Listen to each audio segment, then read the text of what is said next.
welcome to this week's episode of Beyond the Broomstick, that podcast that opens up the possibility of spirituality in your everyday life and removes some of the woo-woo that we see these days on social media. Welcome. My name is Matilda and I am your host. It is lovely to have you here. This week we're going to talk about self-awareness and how important it is if you want to move forward and be able to listen to your spirit guides. Part of that is self-love, so we're going to talk about self-love. And we've got a short interview with the wonderful Laurie Rivers from the Awake Space. So stay tuned for all of those things. But first of all, we're going to talk about Patreon and how important these days Patreon is, given that on social media, a lot of our ability to talk freely is slowly being taken away. You may see that many of us are talking in rhymes to try and get our point across, or using different names for people or things that are going on, especially if we talk about the Middle East. Our views get absolutely choked. We are shadow banned. On a live this weekend, we got a warning. So just bear with us. And a lot of my content is, or the more in-depth content is now over on Patreon. You can join for free. I upload a couple of pieces every week for free, but a lot of the stuff that I would usually bring to social media is having to go across there, because if we lose our platform, we can't help anyone. This week, I'm going to thank my new Patreon supporters for subscribing. It means the world to me. It gives me the ability to spend some time doing the podcast, doing more content for social media, or for Patreon and social media. So thank you, thank you, thank you. Tanya Sheffer, Angela Daniels, Alyssa Graham, Kelly, Patty Rose Merrim,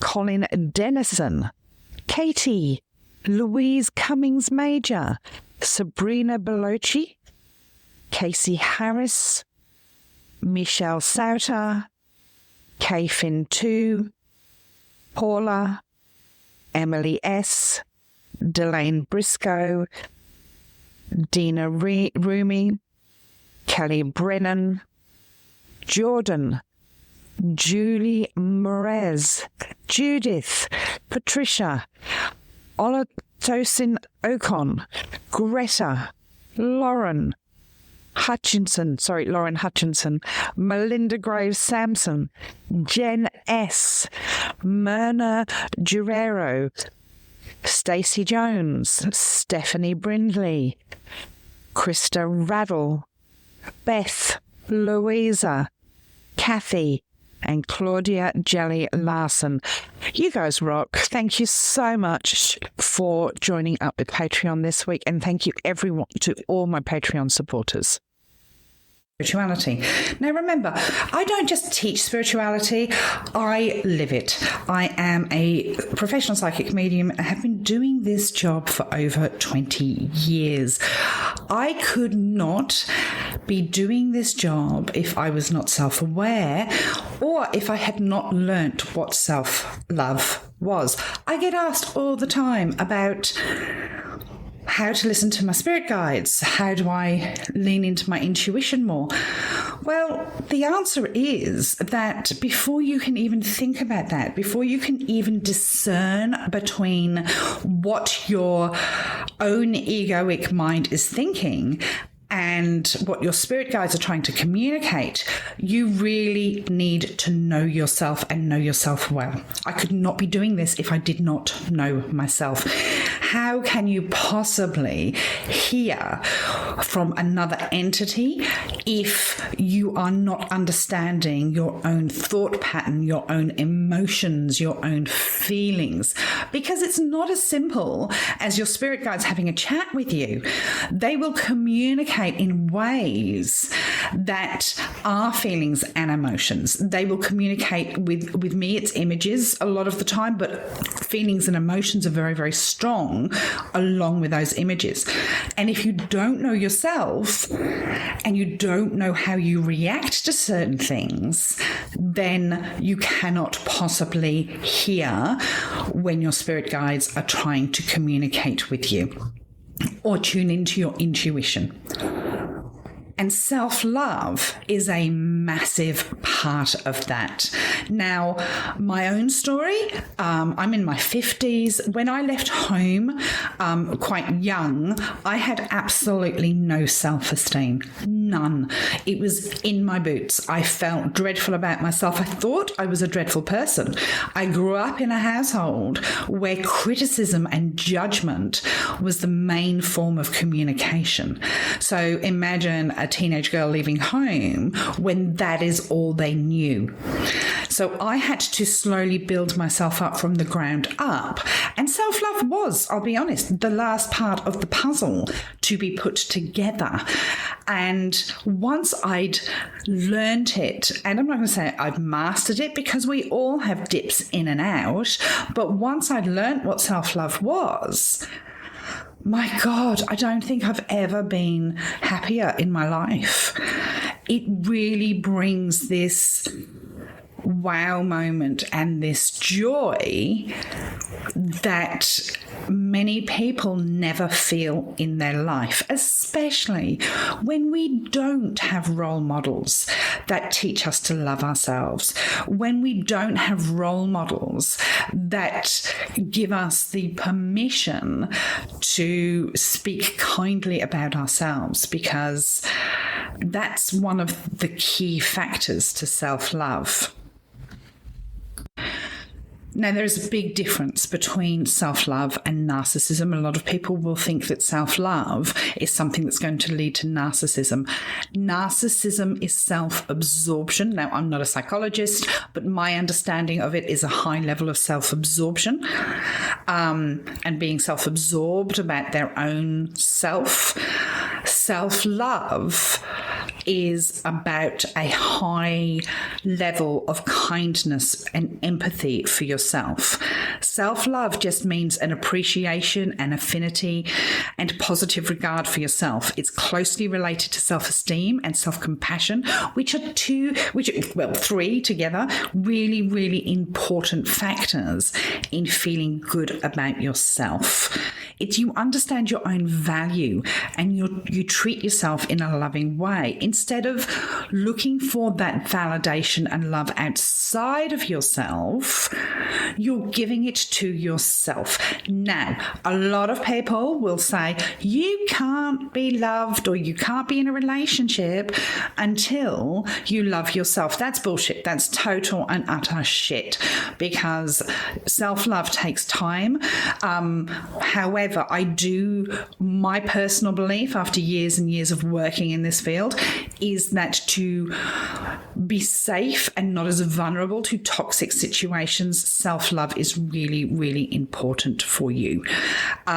Self-love has a real positive effect on your mental fitness and relationships. Now, relationships, I'm not just talking about love relationships, romantic relationships. I'm talking about family, friends, colleagues, that sort of thing.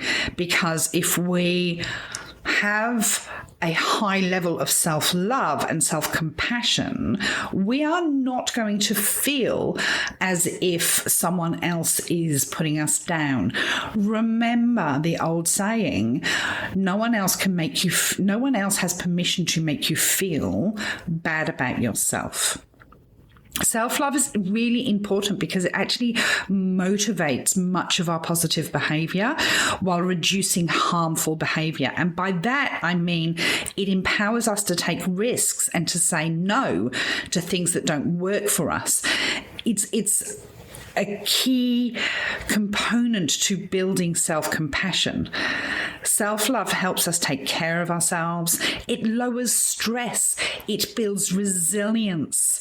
It also protects us from negative thoughts and self-sabotage. How many of us have over time spoken to ourselves in a bad way?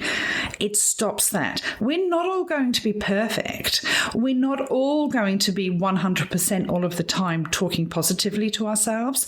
But if we can get to that 95%, we are really, really onto something. Self-love, it's not touchy-feely. I think, like I said, it's not about putting Luther Vandross on and popping into the bedroom. It's about building ourselves up. When we get stressed, it's generally because we don't feel capable of living up to the challenges that are in front of us.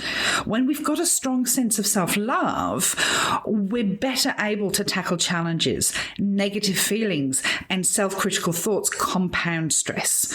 So if we can turn that around and have that self-love component, we're less likely to feel stressed and overwhelmed when faced with challenges. When we feel good, it's usually easier for us to problem solve. And many people will sit and wait for someone else to make them feel good.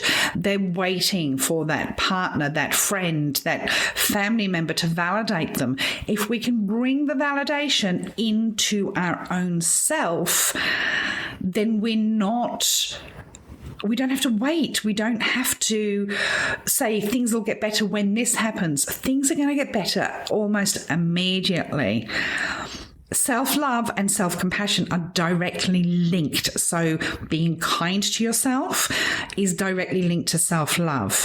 When we have a high sense of self-love, we're able to look at challenges as temporary setbacks or even as opportunities for growth. This attitude helps us become more resilient. And I've talked about resilience on social media. I've talked about resilience when I've been on lives. It is one of the most important things that you can learn to have, and to have that, you get it through self-love. It's so important. When we don't have self-love, we become very vulnerable to situations that we can be taken advantage of. I have seen it where people are really attached to the idea of the new age and the 5D. That's when people don't love themselves. They think that they have a high value of themselves, but they don't internally love themselves. And I've seen it when people are on a roller coaster of relationships, one after the other, where they have not learned to set boundaries, and they're going into relationships expecting to be fixed by the other person. So what are the signs of lack of self-love? Well, you can appear to have lots of self-esteem on the outside, but you beat yourself up on the inside. No one sees our negative self-talk, the worry, the comparison, the judgment that run through our mind. When we compare ourselves to other people, it is a sure recipe for disaster. As they say, comparison is the thief of joy. And sadly, because social media is so prevalent, everyone is comparing themselves to other people. The only person you should be comparing yourself to is you yesterday, you last week. You're the one that needs to grow and live your life. You're not living anyone else's life. If you want happiness, stop comparing yourself to people.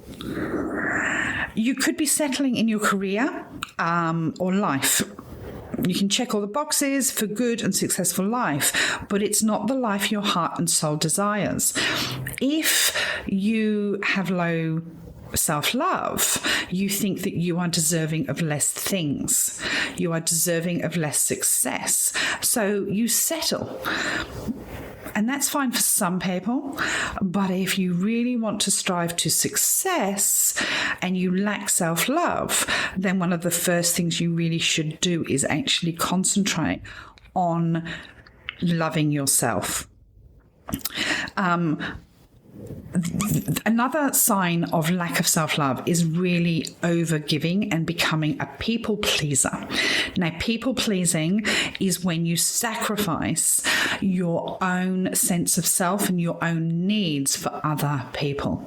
If you continually sacrifice, then what's left for you? Think about all the times you've made a decision that's been better for someone else rather than yourself. People with low self-love tend to be they overwork because they want to prove themselves. They suffer from burnout. They become overwhelmed very quickly. And if you start practicing self-love, you will realize that no is quite an easy word to say because you need to protect your energy. People will have a go at me all the time because I don't work 7 days a week. I limit my hours because I know how exhausted I get doing the work that I do. Remember, I work with spirit on a daily basis. It is exhausting.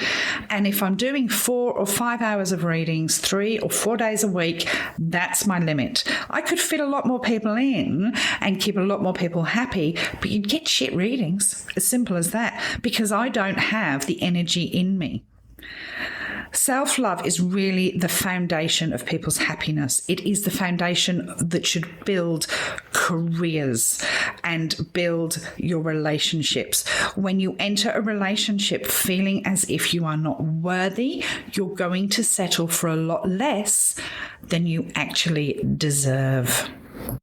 It leaves you very vulnerable to abusive situations and to be at risk of DV and other situations that are not pleasant. If you know your worth and set your boundaries at an early stage, the right person is going to step forward for you. And just by the by, because I don't want to make this podcast about relationships, but I'm often asked about how do I date? And I will do a whole podcast on this, but when you have self-love and you're out there starting to date, you will not fear missing out. Often we will compromise when we don't have self-love and not make somebody step up to our level, and we will drop to their level. This is the short version of it.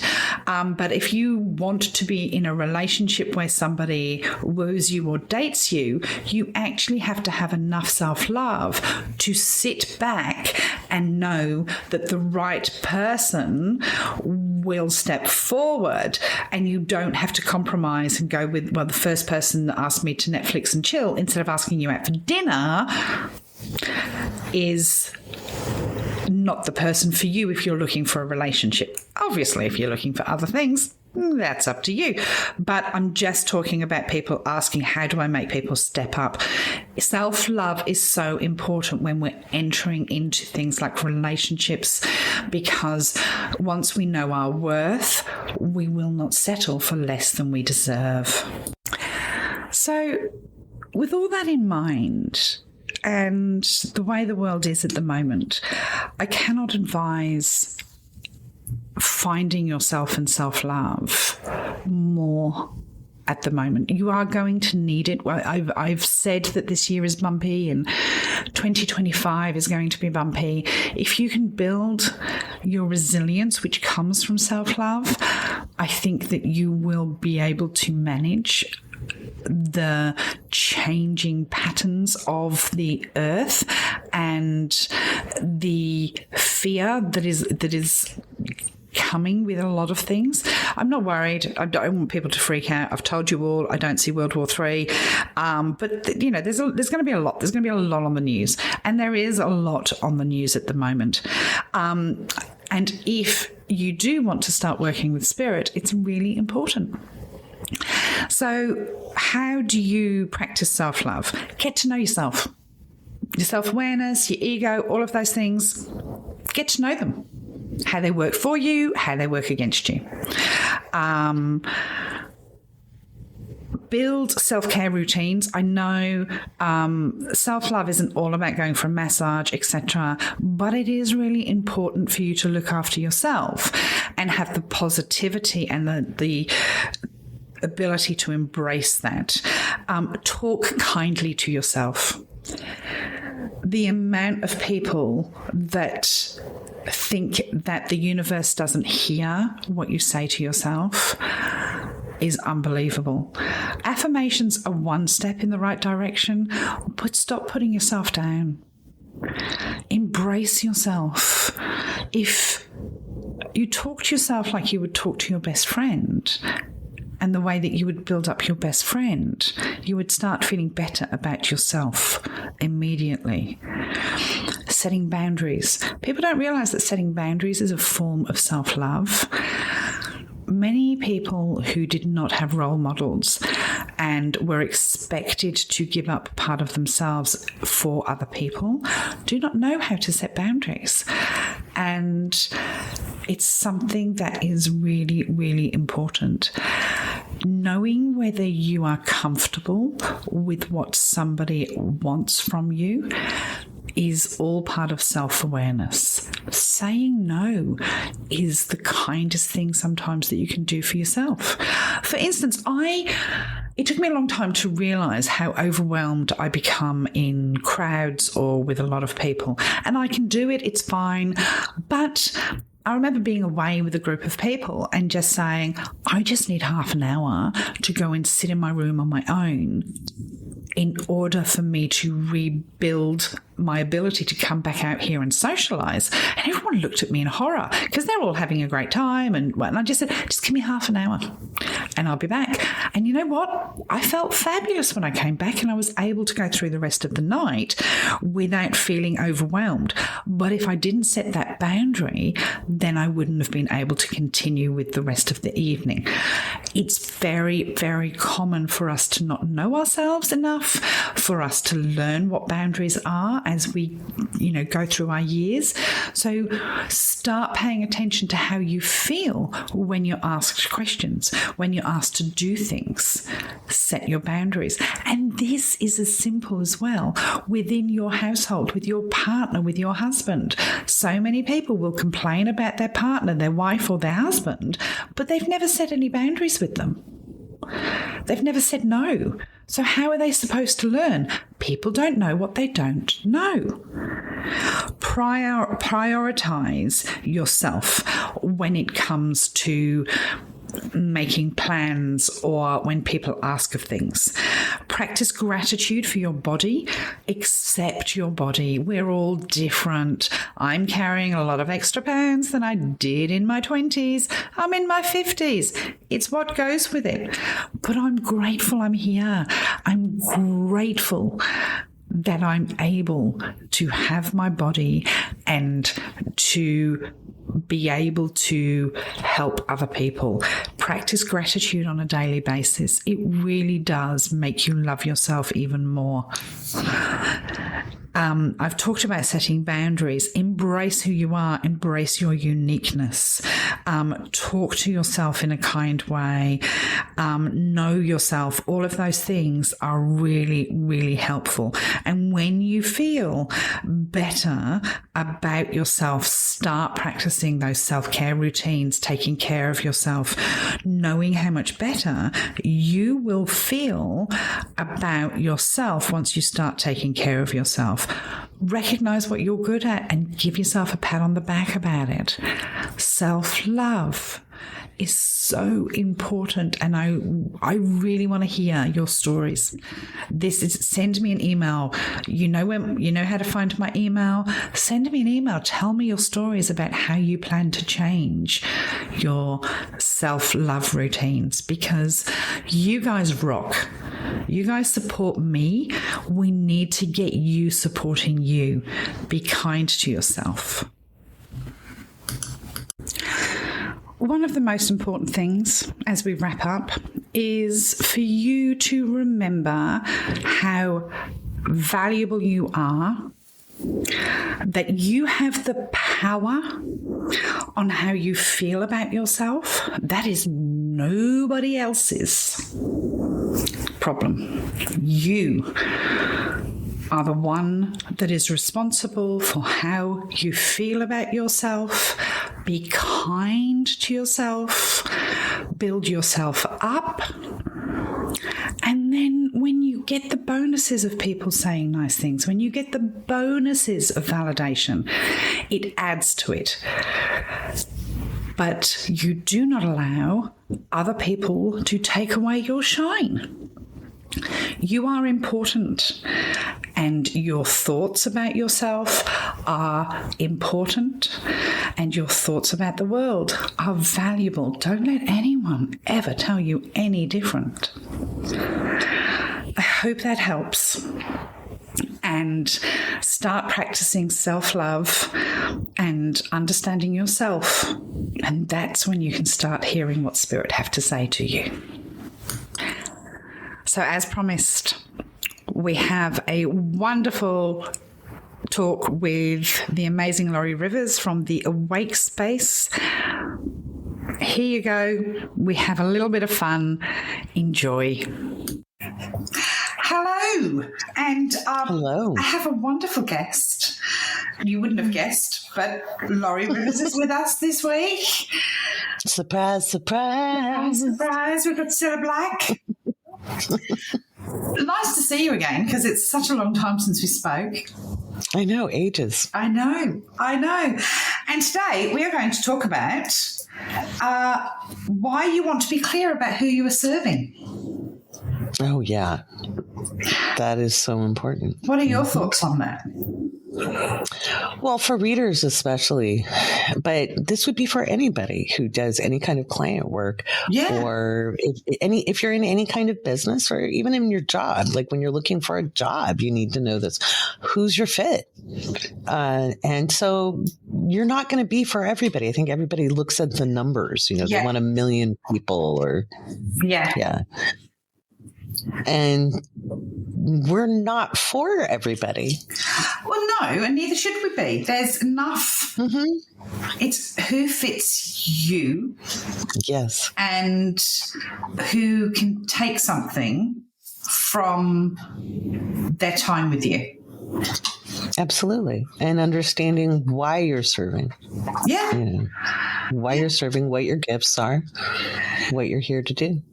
Because when you put your needs above your client's needs, that's when it becomes a real iffy situation. Mm-hmm. It's an ethical slippery slope.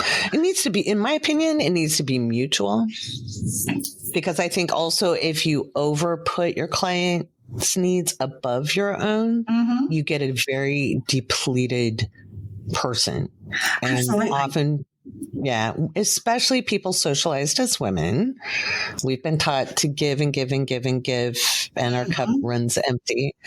And so for people who do client work, whether you're a medium, a tarot reader, an astrologer, a psychic, et cetera, coach, therapist, you have to understand your time boundaries.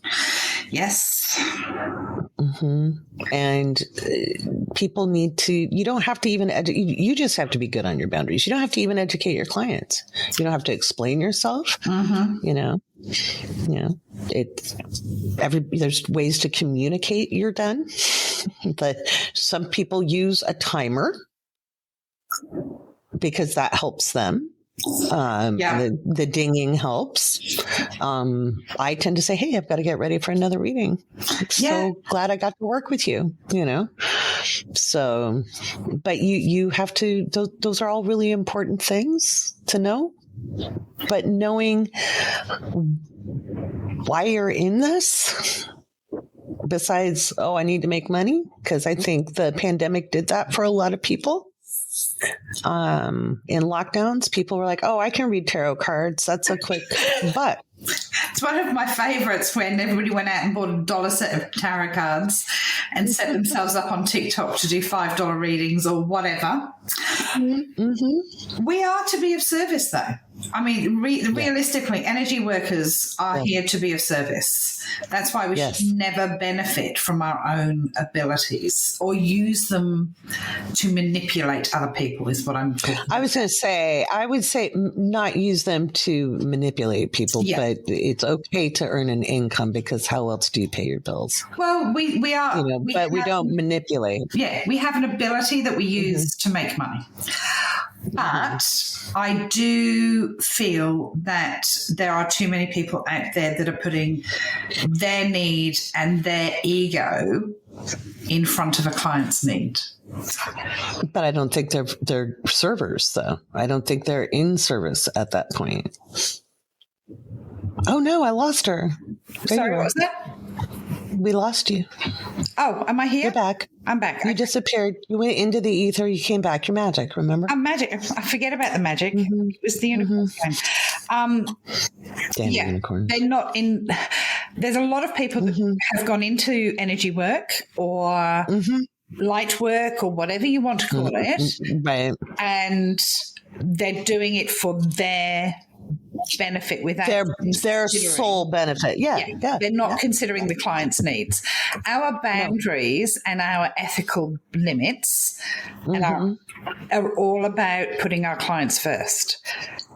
Things like I won't do health or pregnancy. I'm not a financial advisor. All of those things. But people on the internet have gotten so used to seeing those available that they assume that everyone is going to cover those topics. But they're not ethical to cover. They're not, if you're not licensed. Yeah. I will address certain topics, but not as a financial advisor and not giving health advice. But I can see if something's coming up and say, hey, you need to get checked out. It may not be anything serious, but you might want to talk to, if you, and they'll be like, oh, I already have an appointment coming up. I'm like, okay, well, think of asking these types of questions so you advocate for yourself. When it comes to fertility, my biggest one is if I see with your young people, I'll be like, do you want to have children? Yeah. And they'll be like, no. And I'm like, are you in a relationship? Yeah. I would use protection if you don't already do. Yeah. I'd be like, because this is fertile myrtle time, and if you do want to have a kid, I'd get at it, but no guarantees. There's many ways that, but I think when it comes to knowing why you're doing what you're doing, as a reader, I think it's really important to understand that service is not sacrifice. Yes. These are all the lessons I had to learn the hard way. So it wasn't popular when I became an astrologer. We have an Oda with us. Oda. So Oda is the grand dog.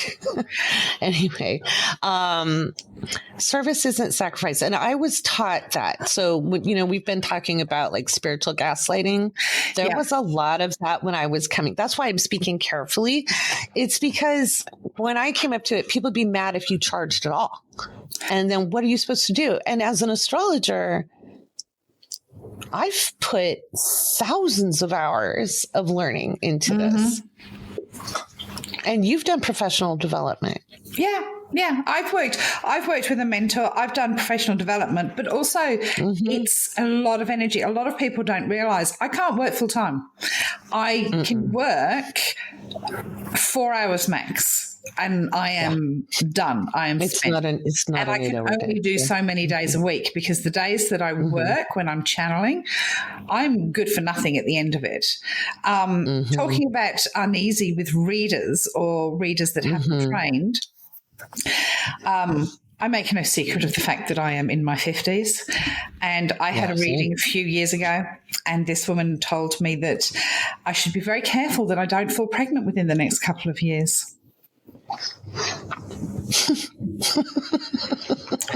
Did I want to have children? Oh, wow. Yeah. I quickly put her right that wasn't going to happen. No. It can manifest in a lot of different ways. Like I said, for me, I can see how old somebody is in the chart. So I'd be like, No, this was a mediumship reading. This was a psychic reading. It had nothing to do with astrology. Right. Oh, duh. She wants some love. She's coming in for butt scratches. Oh, is that what it is? Yeah, it's coming in. I'm scratching her butt. We'd all like butt scratches, if we had a do, butt scratcher. Right. As simple as that. So how do you find because you're saying that, we have to work out who we are, we want to be clear about who we serve, but how do, as a person looking for a reading, especially with an astrologer, how would you suggest they search for an astrologer, apart from you, of course? Oh, yeah. No, there's lots of great astrologers out there. I think you want to see, first of all, what's their accuracy? Not everybody does predictions. Okay, that's just so you know, natal astrology doesn't require predictions. They can just tell you about you. But if they're saying the same thing everybody else on the internet is saying in exactly the same way, and they overemphasize the nodes and Chiron, talk about past lives a lot, odds are they are not very well studied. Right. Okay. Now, once in a while, I've got a Chiron playlist, right? I put it up there to give good education, and it doesn't hurt your views. Once in a while, you got to throw it out there. But at the same time, if they have no original thought, they don't get you considering something, thinking about it, because the word consider means with the stars. Okay. Con means with, cider, like sidereal, it's with the stars. So astrologers should provoke thought, okay? And Oda's agreeing. She always agrees because she's getting butt scratches. Yeah, exactly. Actually, I stopped. That's why we're hearing the noise. The other thing with a good astrologer is, again, you should see evidence or see testimonials. You want to go to their website. What's their testimonials? I don't think certification makes you a good reader. And I say that because even with the professional organizations where you could take their tests, it's all about the math, and that's great. But I know a lot of those types of people who are well-studied researching astrologers who can't interpret for people. They have no bedside manner. They're not good at communicating. So it's, you gotta, the certification doesn't necessarily mean they're good. It means they completed something. So that's good. So you want to hear them speak about astrology in a way and see if it resonates. And you can do a vibe check, if you actually just like that person, that if you've got good discernment, that's fine too. But it goes with any reader. I think you want to see evidence of some kind that they know what they're talking about. Yeah. And if I'm going to say, if they're charging $50-$60, too cheap. It's too cheap. Yeah. Because astrology is something you really study. So if they have to look it up in a book, they're not giving you a reading, they're just not. It's if they're like every book you've ever read, like Linda Goodman's Sun Signs, if they vilify signs, demonize signs a lot, then you don't, So when people ask me, like, what's your favorite sign? What's your least favorite sign? And I'm like, I like them all. There's no choosing, because each one, it can be a jerk and each one can be an angel. We don't pick and choose that way. That shows a lack of education. We can joke around about it, but I'm careful even then. Everyone jokes around about their star sign. I said yesterday, I'm a Taurus, and all I did yesterday was eat. I just... A nap? Didn't you nap? I napped as well. I napped and I ate. Yeah. But that's how you restored your sun, your source of energy. Yeah. Right. Yeah. All right. Thank you for that. Do you want to play a game? You're welcome. I do. You do? Okay. Our now famous word association game. That's right. And I'm going to ask you your thoughts on the word astrologist. God, I hate that. It is not what we're called. Okay. They changed it on Facebook. Okay. Facebook will not let you register if you have a business as an astrologer. They make you an ist. And an astrologer is somebody who studies and researches and considers. But I hate it. I hate the term astrologist. It makes us sound like a hobbyist. I don't like it. What? Is it a made-up word? Yeah. It never existed before Facebook. Really? Yeah. Wow. Yeah. If Galileo Galilei could call himself an astrologer, if William Lilly himself could call himself an astrologer, if Hubble... Isn't that a telescope? There was also an astrologer who was an astronomer. Okay. Because all of those famous astronomers were astrologers also. But the scientists don't like to admit that. And they'll be like, oh, that was just hokum and bunkum. And like, really, why do they have whole writings on this? Yeah. All right. And your next word is thoughts on Chiron. Chiron is overblown. It's clickbait, and it's been clickbait since before you could click, basically. Chiron was discovered in 1977. It is an asteroid. The guy who named it was an amateur astronomer. He wasn't into astrology at all, but he was an amateur astronomer, named it after Chiron, who was Hercules' mentor in part of the myths. There's different versions of the myth. And Chiron was not a Sagittarius. He was a centaur.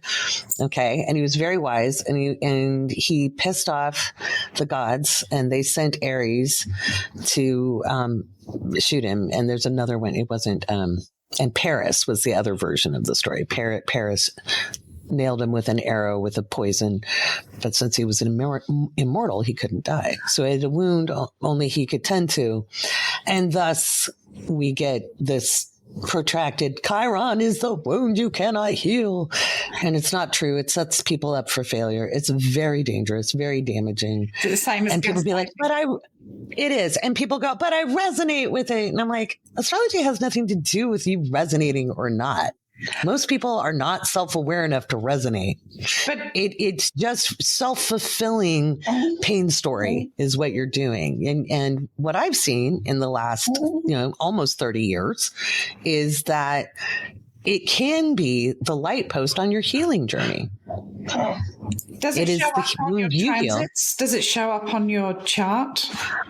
It's in the natal chart. Okay. I don't like to use it as a transiting body because I just don't think using asteroids is necessary it's not a major placement. It's not a major placement. It's very minor. It's here's a little, it's like a stop sign instead of a freeway. You know what I mean? It's a yield sign on the road of life. I have an ebook about it. Patrons get for free, but it's up. I explain the history of Chiron and then kind of how to identify how it can be a marker on your healing path. But I think people are so identifying with their woundedness anymore because that's where people get noticed. Because we've stopped listening to people for their hero's journey. We'll tell people don't brag. If they're like, hey, I overcame this, people are like, don't brag.